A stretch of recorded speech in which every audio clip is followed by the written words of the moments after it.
Kids Toons moral channel में आपका स्वागत है। ये कहानी एक छोटे से गांव की है जहां एक बुजुर्ग महिला दादी माँ अपने बेटे और बहू के साथ रहती थी। दादी माँ गांव में बहुत इज्जतदार और धार्मिक महिला थी, लेकिन सब कुछ बदल गया जब उनके बेटे की शादी एक अजनबी लड़की से हुई जिसे दादी माँ ने खुद देखा नहीं था, बस बेटे की जिद पर मंजूरी दे दी थी। शादी बड़ी धूमधाम से हुई, लेकिन पहली ही रात से कुछ अजीब घटनाएं शुरू हो गई।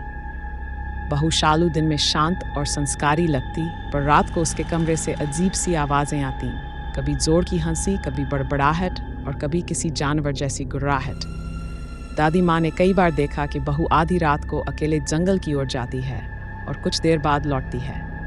मैं तो मंदिर गई थी, दादी माँ, शालू ने डिफेंसिवली कहा। गांव में डर। गांव में भी अचानक गाय बकरियों की मौतें होने लगीं, बच्चों को डरावने सपने आने लगे। लोग कहते गांव में कोई बुरी आत्मा है, लेकिन दादी माँ जानती थी कुछ तो गड़बड़ है उनकी बहू में। एक दिन दादी माँ ने बहू के कमरे में छिपकर देखा। बहू आईने के सामने खड़ी थी और धीरे धीरे उसका चेहरा बदलने लगा। बड़ी लाल आंखें, लंबी काली जीभ और बाल जैसे नागों की तरह लहरा रहे थे। दादी माँ का खून जम गया। दादी माँ ने गांव के पुजारी से बात की। आपकी बहू कोई साधारण इंसान नहीं, एक चुड़ैल है। लेकिन ये कैसी चुड़ैल है जो दिन में सामान्य लगती है?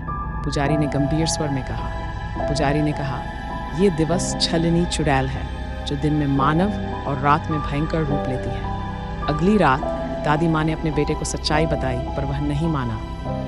माँ, आप मेरी पत्नी पर शक कर रही हैं?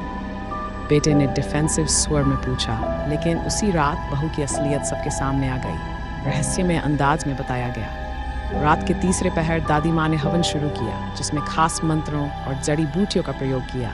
गंभीर स्वर में आगे बताया, बंद करो ये सब, मुझे मत जलाओ। बहू गुस्से और घबराहट के साथ चिल्लाई, और तभी उसका असली रूप प्रकट हुआ। चुड़ैल की भयावह शक्ल जो हवा में उड़ने लगी, एक नाटकीय तरीके से बताया गया। पर दादी माँ रुकी नहीं। उन्होंने भगवान नारायण का स्मरण करते हुए मंत्र पूरे किए। संकल्पित स्वर में बताया गया। आग की लपटें उठी और चुड़ैल की चीखों के साथ वह भयानक आत्मा जलकर राख हो गई। चोटी पर पहुंचते हुए कहा गया। सुबह गांव में शांति थी। ये एक शांतिपूर्ण स्वर में बताया गया। दादी माँ ने बेटे को सब सिखाया। कभी किसी को बिना परखे घर मत लाओ, ये शिक्षा देते हुए कहा गया।